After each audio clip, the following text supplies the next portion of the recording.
Blade is a very unique hero. He is not like other heroes you see in movies. His real name is Eric Brooks, but people call him Blade. This is because he is very good at using bladed weapons. He is a half-vampire, which makes him special. This is often called a Daywalker. This means he can walk in the sunlight without being hurt. Normal vampires cannot do this. The sun would burn them to ash almost instantly. Blade's unique nature comes from a tragic event. His mother was bitten by a vampire while she was pregnant with him. This incident passed on some vampire traits to him, but not all of them, creating a hybrid being with incredible power. Blade has all of the strengths of a vampire. He has super strength, which allows him to fight many enemies at once. He is also much faster and more agile than any normal human. His senses are incredibly sharp, letting him detect vampires hiding in plain sight. He can also heal from injuries much faster than a person would. These abilities make him the perfect vampire hunter. However, he also has the vampire's thirst for blood. This is a constant struggle for him. He has to fight this urge every single day of his life. It is a curse that he must live with forever, a constant reminder of the monster that lives inside him. To control his thirst for blood, Blade relies on a special serum. This serum was created by his mentor and partner, a man named Abraham Whistler. Whistler is an old vampire hunter who found Blade when he was young and living on the streets. He took Blade in and trained him to become a weapon against the undead.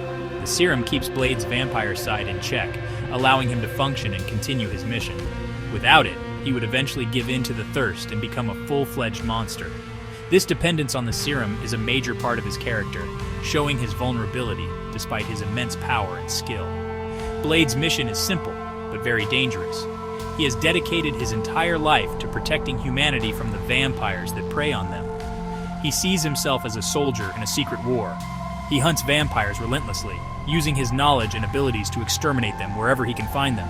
He is a dark and serious character, driven by a deep-seated hatred for the creatures that ruined his life and killed his mother. He does not see himself as a hero. He sees himself as a necessary evil, a tool to be used against a greater threat. His existence is a lonely one, defined by violence and a never-ending battle against the darkness.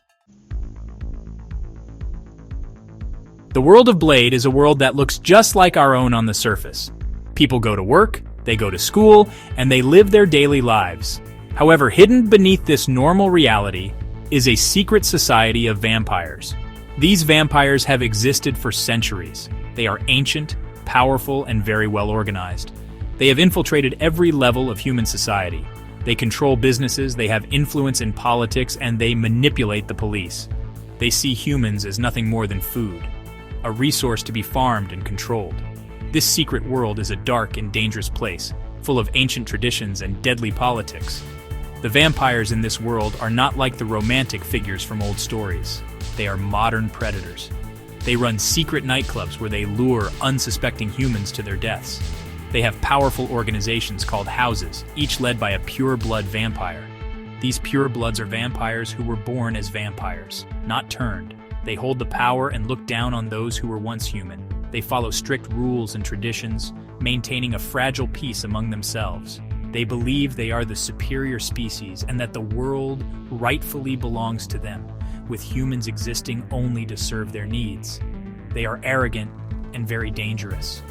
Blade's mission is to expose and destroy this secret world.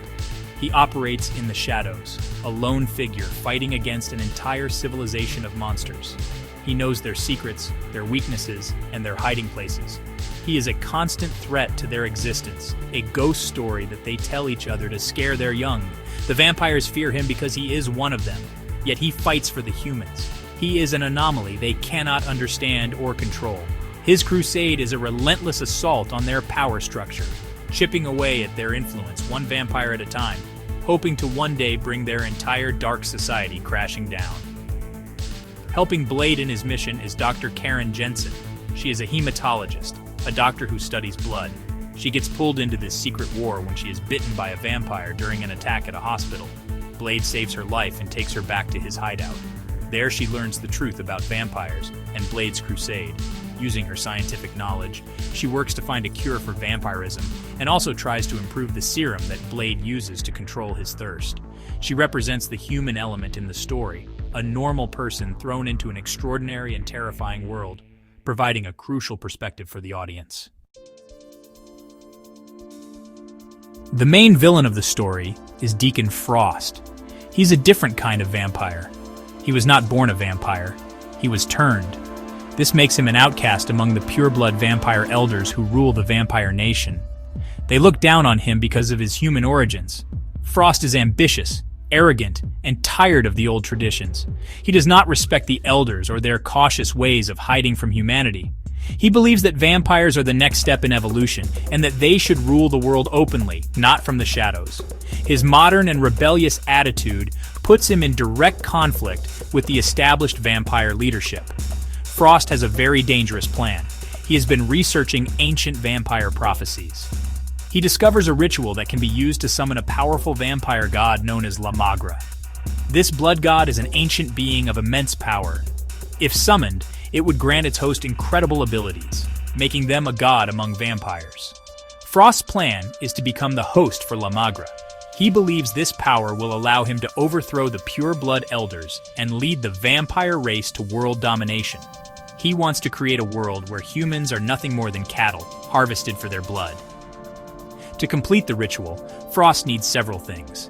He needs the blood of a dozen pure-blood vampire leaders. He also needs a special key and the blood of the Daywalker, Blade. This is why he begins hunting Blade so aggressively.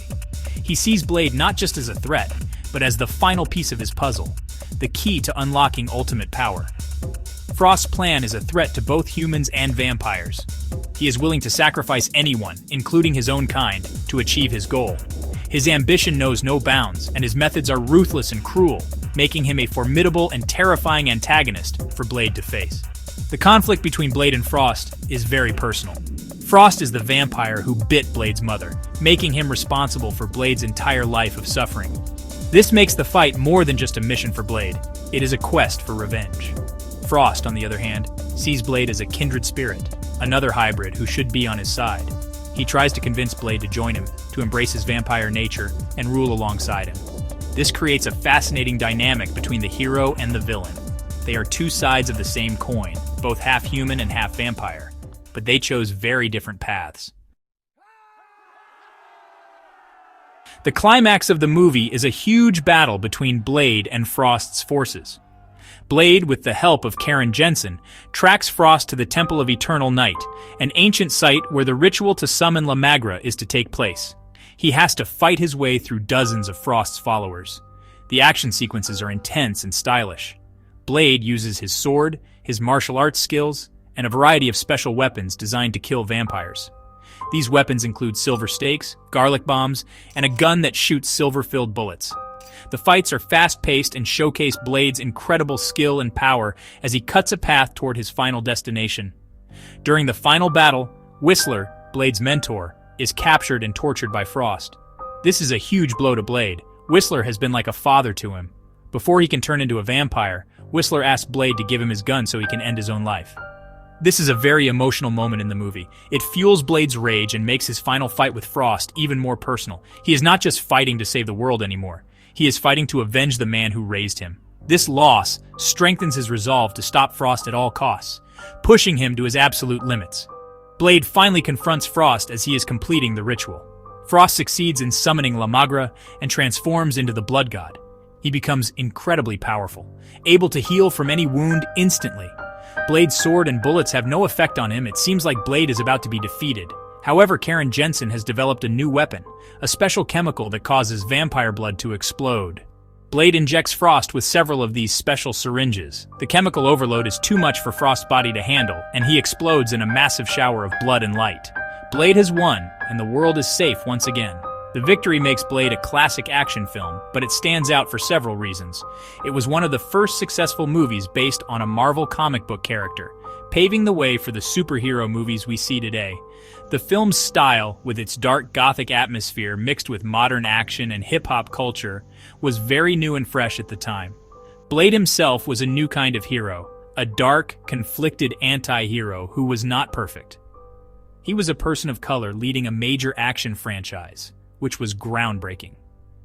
The movie successfully blended horror, action, and superhero elements into a unique and exciting experience that still holds up today.